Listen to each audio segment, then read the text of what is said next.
I feel bad for something that happened to him yesterday. He got taken out of context. Yeah, big time. And this is a problem that we have not only in our business, but we have with social media. Something very unfair happened to Dillon Gabriel yesterday. I got to have the kids back on because he said something innocent. He was taking a shot at people like me, and that's fine. I take shots at him over his play. I'm a public figure. I am fair game. I understand that, and I have no problem with anything that Dillon Gabriel had to say yesterday whatsoever. But apparently some folks in the national media either did or they wanted to engagement farm at Dillon Gabriel's expense. And I have a tremendous problem with that. You want to criticize his play on the field like I have? To me, that's fair game. You want to speculate about where he stands in the whole quarterback hierarchy and all. Okay, fair game. But just to do your clickbait engagement off of a false premise without getting the proper context before you run to your keyboard or your video capture or whatever it is that you did, and you turn around and y'all tried to make this kid look bad. It's just part of it. You know, there's entertainers and there's competitors, and I totally understand that. And my job is to compete, and that's what I'm focused on doing. Of course, we're doing this mid-game, but you know, it's something that I'll get used to, and just want to be the best team that I can and create an environment where we can all go do our best work. That's all we want to do. That was Dillon Gabriel with Aditi Kikabwala, who is doing sidelines preseason, News 5, on the television broadcast there. And then the national media went ahead and did Dillon Gabriel dirt. Dude, I was surprised. I will say I was surprised and I wasn't. Because in real time, when I heard him say that, I knew, you know, because having done this and, you know, just being in press conferences and stuff, like there are quotes where the cartoon light bulb goes above your head and you go, that's going to go nuts. And right when he said that animation of the light bulb went over my head, I was like, that's going to go nuts. That's going to be all over social media. And people are going to say that he took a shot at Shedeur Sanders by saying that. And that's immediately enough, what they did. Like Barstool, like it was everywhere, including ESPN's Adam Schefter. So that's where I was surprised. The NFL official account, ESPN's Adam Schefter, like those type of pages leaning into a quote that was certainly taken out of context. And like when you hear the full answer that we just played for you, like you could tell that the answer was in reference to Dillon's uncomfortableness on the microphone and uncomfortableness speaking with the media, and that the media are the entertainers and that he's just there to compete and to play the game between the four lines. And the fact that there was an interview unfolding while the game was unfolding, I think had thrown him for a little bit of a loop. So the fact that just that one sentence got pulled from that thing, oh man, did it grow like wildfire on the social media streets. So then after the game, Dillon was asked to address the comments that he made. And so this was his first response, trying to explain the whole he's a competitor and other people are entertainers quote. This is from Postgame.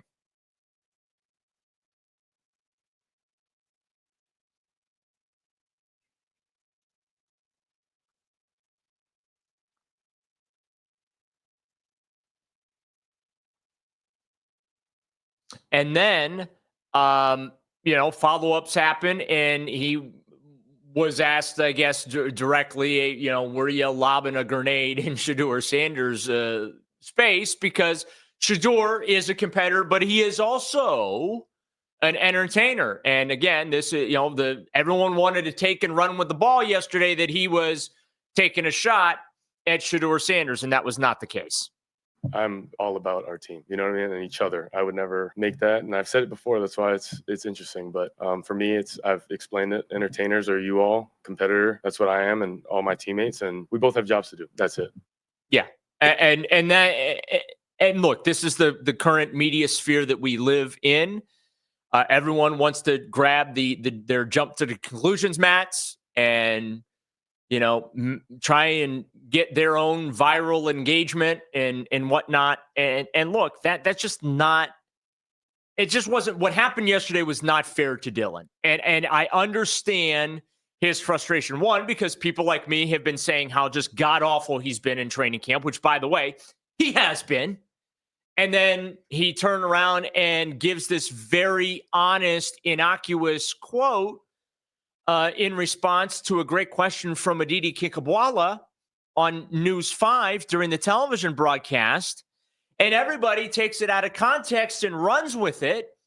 And so now his post-game press conference, instead of being focused on, his performance, how good he was on third downs, the efficiency with which the offense operated, maybe what did he see? What did he experience out there? Instead of being focused on really super relevant stuff, those questions have to be asked because everyone in that room, and as somebody who's in that room often, do the same thing here. Okay. If I was in the room, I would ask them about it too, because if I'm looking at my X timeline or I'm looking at any other social media and I'm seeing that video without Aditi's question included in it, because sitting in the back room yesterday watching the game here at the station, and the quote got shown to me, and the first thing I said was, I need the context of that quote. Dom, you were in there. You heard me. You got to watch this whole thing unfold. But, it would have been easy for me to hurry up and, copy and paste that quote that got put on TV and, try and farm some engagement off of it. I needed the context of it because, look, I'm going to jump on Dillon if he stinks on the field, but I sure ain't going to jump on him over something that I don't know what he meant, or I don't know the question he was answering. And what did I ask you? What was the first thing I asked you after that the quote hit social media? What the question was? You wanted to know what Aditi asked him. I said, yeah. When Tyvis showed you it, I remember we're sitting back there and you didn't even know if it was real at first. Yeah. Which I do have a couple questions. A fake quote if there was one, if it was the way that it was perceived. I do have a couple questions. First question: do we he could have used a different word? I think from entertainers. Are we not in our business? No, yeah. Are we not entertainers? Is Mary Kay Cabot an entertainer? I don't know that she. I truly don't. I would not use entertainer to describe any of my colleagues who cover the Browns. So but that's who he was addressing.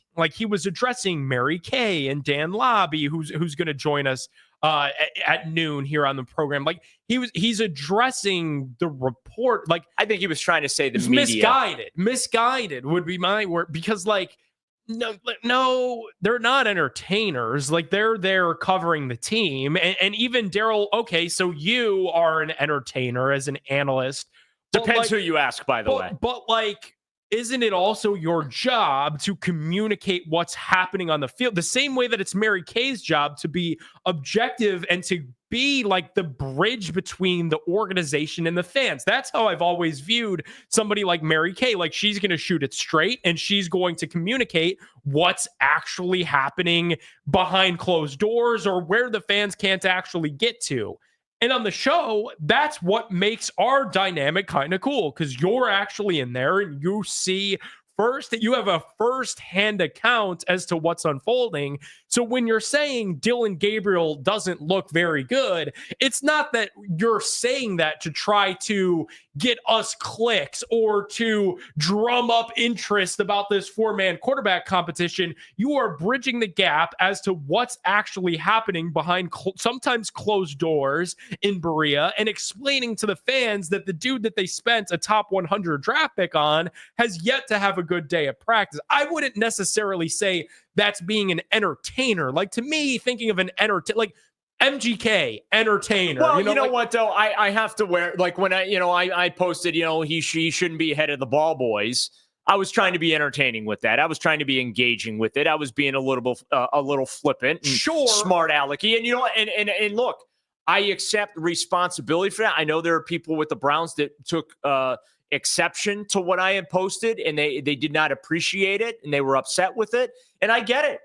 But like, I was just trying to have some fun with the situation, because I'm standing there watching a couple of the most god-awful practices I've ever watched from a quarterback.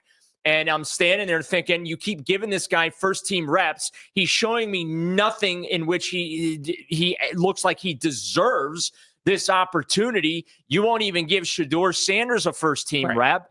And so, did I cross the line? Look, I'll cop to that. There are people in the organization that felt I crossed the line. I didn't mean to. I was trying to have some fun and be funny and entertaining about it. And if offense was taken, I apologize in some respect. But look, I'm just going off of what I'm seeing here. And y'all had 100 of these guys go through your building, and that includes all the dudes that you cut that couldn't make it. Okay. Look, I know what bad quarterbacks look like. I've been watching them for 26 years. I have a PhD in craptastic quarterback play. So I know what it looks like. And what I was watching from Gabriel in those practices qualified as craptastic quarterback play. Okay. And that's why I had the view that I had. But to be fair to Dillon, I'm going to give him his props for how he performed most of yesterday. I didn't like, obviously, the fumble exchange. Didn't like the pick six. Didn't like the fact he didn't throw a touchdown pass, but he did lead a couple scoring drives and got some points put on the scoreboard. The first drive, they chewed up nearly 9 minutes of the opening quarter. It was efficient. He's converting third downs. And it was the first time where I legitimately was watching him, Nick, and I was like, you know what? Okay, I think I maybe see a little bit of what Andrew Berry and Kevin Stefanski had. That was my eureka moment, because it was the first time watching him in practice, or watching him at all, that those thoughts had entered my mind. Because for months I've been like, I don't know why the hell they picked this guy. I have no clue. But then watching yesterday and watching him move the team down the field and convert those third downs, I'm like, and look, Kevin Stefanski might be the Picasso of the opening play drive script. But like, I'm like, okay, I think I can see maybe a little bit what they're talking about here. But that was the first time, because I wasn't seeing it until yesterday. So I'm going to give Dillon his credit. And I'm also going to defend him when he says something innocent that spreads like wildfire. And that's our current media makeup and landscape. Like, be fair and have the context of the question he got asked. Yeah. So that you know why he responded the way he did, and you don't falsely accuse him of taking shots at Shedeur Sanders. Yeah. Well, I mean, we knew that this entire thing with the two rookies and the two veterans was going to be polarizing. I'm really at the point where I can't wait for it to be over. And it's crazy to say but that. It might not be over for a few years, because both of these kids are going to be here for a few years, it's possibly. Crazy to say that, though, Daryl, because just 2 weeks ago, I was telling you how excited I was about this whole thing, and that this was the first preseason in a very long time where I couldn't wait to see how all of this is unfold. I was unmoved on the field by Dillon Gabriel yesterday. I know everybody wants to give the guy a round of applause because he was able to move the ball. I'm sitting here doing it. We're throwing a kid flowers that turned the football over twice and didn't find the end zone. Like, was it a watchable performance? I guess, but I can't sit here and say that it was stellar. It was flat out boring. Well, look, I mean, I guess I'm turnovers. Well, look, I guess it's because I am comparing it to what I had been watching, and compared to what I had been watching from him, yeah, it was a pretty good performance. Like, it was the first time where I was like, oh, this guy actually looks like he knows what he's doing out there. Now, again, I'm not in the meeting rooms. I'm not behind the scenes in that building watching and observing how he is in the film room or the meeting rooms and all those type of things.